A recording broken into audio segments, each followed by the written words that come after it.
من عدنا وجعلنا جهنم للكافرين حسيرا.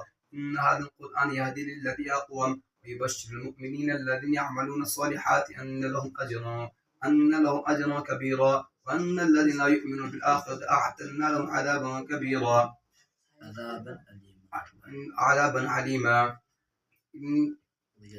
ويدعو الإنسان بالشر دعاءه بالخير وكان الإنسان عجولا. وجعلنا الليل والنهار آيتين فمحونا آية الليل وجعلنا آية النهار مبصرة لتبتغوا فضلا من ربكم ولتعلموا عدد السنين والحساب وكل شيء فصلنا تفصيلا. وكل إنسان ألزمنا طائره في عنقه ونخرج له كتابا يلقاه منشورا. اقرأ كتابك كفى بنفسك اليوم عليك حسيبا. من اهتدى فإنما يهتدي لنفسه ومن ضل فإنما يضل عليها ولا تزر وازرة وزر أخرى. ما كنا معذبين حتى نبعث رسولا. وإذا أردنا أن نهلك قرية أمرنا مترفيها ففسقوا فيها فحق عليها القول فدمرناهم تدميرا.